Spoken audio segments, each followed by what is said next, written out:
All right, so yeah, take two here on this plum tree.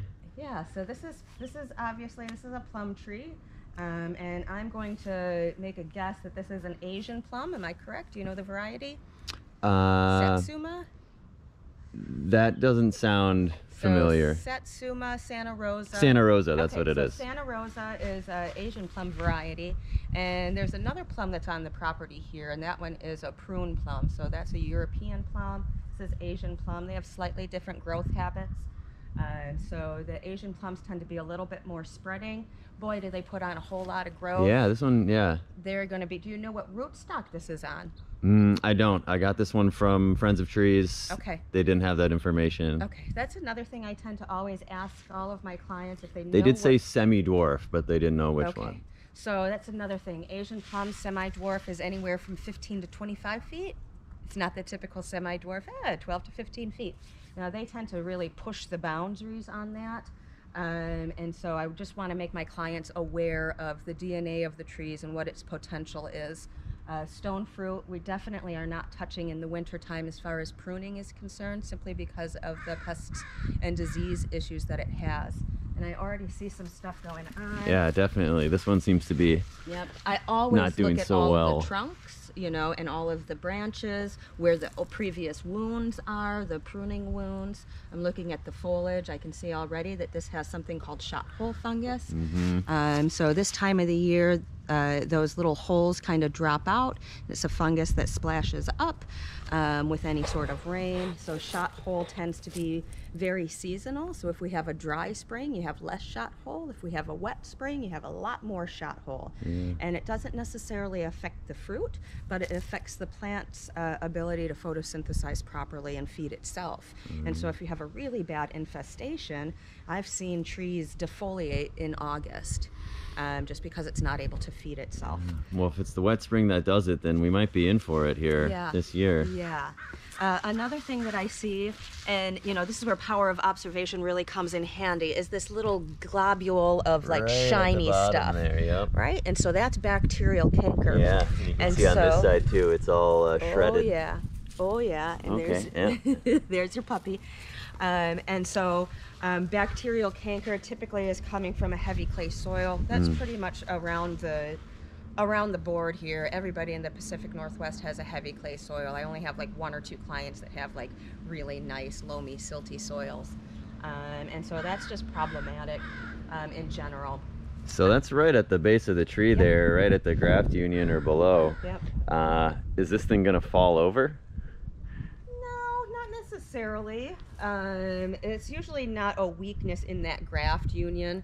It's just the tree exuding some of the bacteria. And I wouldn't, you know, it's so sturdy in there, and this connection is really nice and solid. That probably came through. You'll see those sappy portions start coming through in either old pruning wounds. That wound down there was probably a heave-thaw kind of freeze and thaw. There's something, you know, there's cracks in the bark, and there's nothing we can do to prevent that. That's just what Mother Nature does. Trees expand and then contract and expand and contract, and that affects the bark and creates an open wound. And so that's how some of that bacteria sap kind of escapes. Okay. Another thing I would look at with this tree is it sort of has been started as a open vase. So I'm looking at the shape of this tree. So stone fruit, most of our trees here we want to do as a vase shape or an open center. And this one has a really nice start to it. I would have liked to have seen these pulled out a little bit more. At this point in its life, it really can't do that, and that's fine too. This one has the ability to pull out a little bit more. And this branch right here really fills this niche, right? We've got nice scaffold branches over on this side of the tree, but we're kind of missing something here. So this is going to fill that hole. Okay. Okay. And then the open canopy, open center. So there's a lot of branches in here that could be pruned off at this time of year. That would be great. We're trying to wait until late July, August, maybe early September to do majority of our summer pruning, because the trees are pretty much set for as far as pushing out all the stored reserves from their root system from the winter, from the prior winter. So these guys have already done majority of their growth for the season, so now we can come in and clean up the interior. You know, there's a lot of dead, broken branches on here, and that's pretty typical to see these dead branches on plums. And so that's just the tree saying, hey, I can't support that branch. I don't have enough energy. I'm not healthy enough to support that branch. And so getting rid of some of that stuff would be helpful. And then we'll sort of step back and sort of see, well, you know, where do you want to stop the height of this tree? You know, this is a good, this is another 4-year-old tree, 3-year-old? Yep, 4. Okay, so 4-year-old tree. So now is a good time to sort of step back and say, where do I want this, where do I want my canopy to end? Where do I want the height of my canopy to be at? And then make your pruning cuts accordingly. And so, you know, something like this, you know, maybe you're pruning it to that outward facing. Mm-hmm. Right, that would be fine.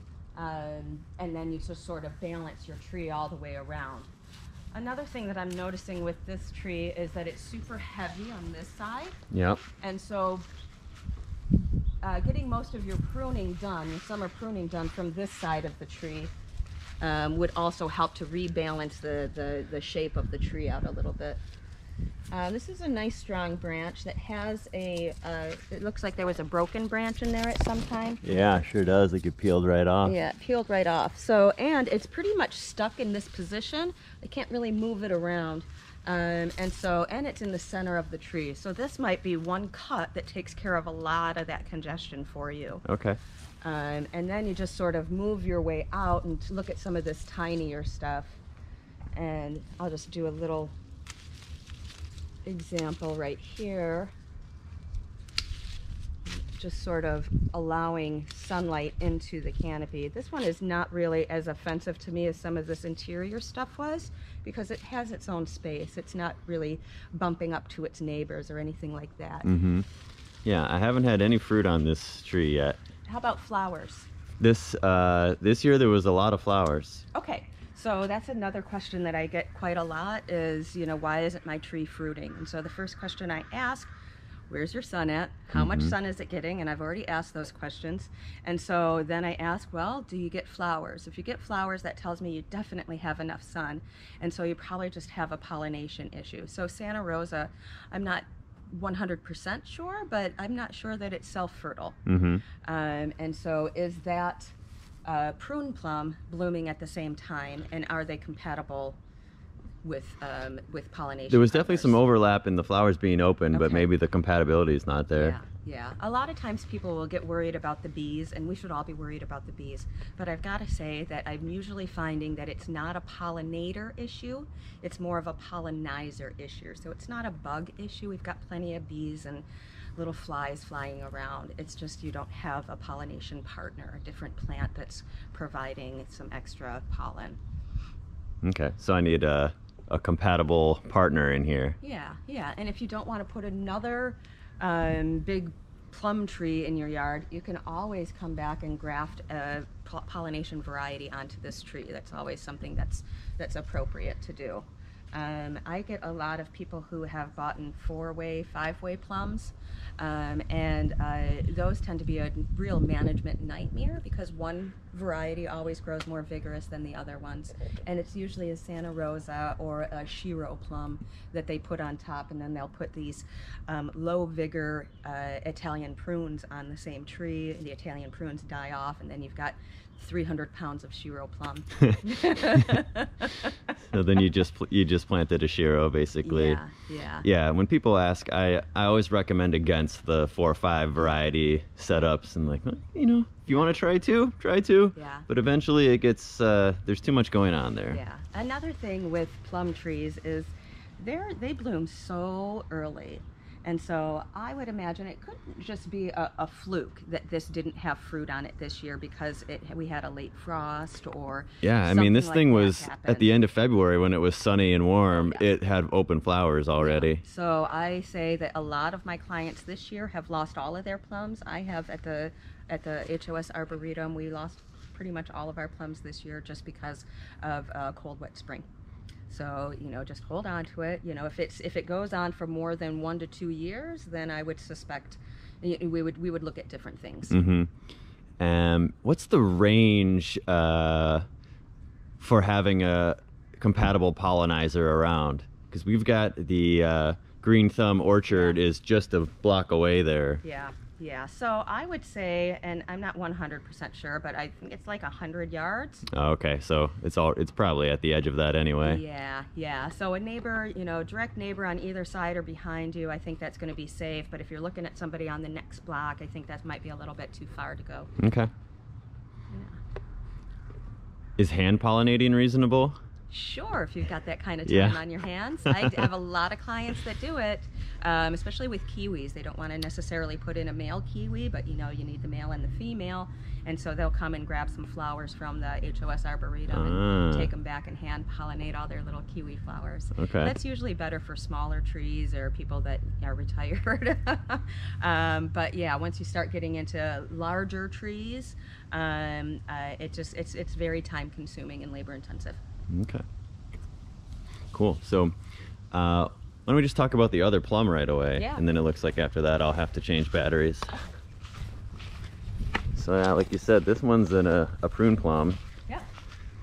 So this one does have some fruit. Yeah, this one does have some fruit. It's a prune plum. Of the stone fruits, plums are the easiest to grow, of the stone fruits, they're the easiest to grow in the Pacific Northwest. That doesn't mean that they're easy to grow. And they do have some pest and disease issues that are problematic because of our wet springs. This one's pretty nice. There's some dirty cuts on here. You know, I would imagine... Oh, yeah, so some of these are kind of dirty cuts. Making a little bit cleaner cuts is going to help them heal over a little bit better. When we have dirty cuts like that, then the bacteria and the fungus can get in pretty easily. But if they're nice and... Yeah, I wasn't here last year and the renters had free run of the place. Oh, yeah, so they did some good stuff for you here. I mean, but the rest of the shape of the tree looks great. It's not too big. I wouldn't expect this to get a whole lot bigger. Okay. You can manage it at this size, and this one looks a little bit older than the others. Is it this? This is 5 years old. Okay, yep. So that's this what one I think. came with me. Okay. I also see some rubbing on the bark, you know, right around here. This is probably that freeze-thaw sort of stuff that I'm paying attention to. I'm not too worried about it at this point, but those are areas to keep an eye on. And if you start seeing sap, and if you're willing to do some organic measurements to sort of help slow it down, basically when we're doing sprays on anything, we're putting Band-Aids on it. We're not healing it. We're not curing it. We're just sort of putting a Band-Aid on it and helping it to live a little bit longer. And so you can pack your open wounds with some copper. So you can make a copper paste and just pack them in those wounds, and that will help to repel some of the bacteria that may try and invade. Okay, and where would I get that copper from? So concentrates? Concentrates. Concentrates would be good. Any, farm and feed stores typically have it, like if they have some gardening supplies, ales, any of those nurseries should have it. You may even be able to find it at Wilco. And there's different formulations of copper. Just sort of do your research and figure out which one is going to be best for you. Okay. So what about the fruit here? How do we know when these are ripe?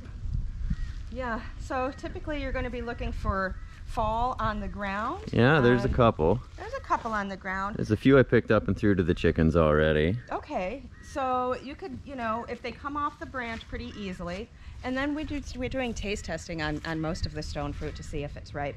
One thing that's really interesting, if you don't know if your plum is Asian or European plums, the skin isn't tart, where Asian plums, the skin is tart. So that's one of the ways that you can help to identify at least which species of plum you have going on.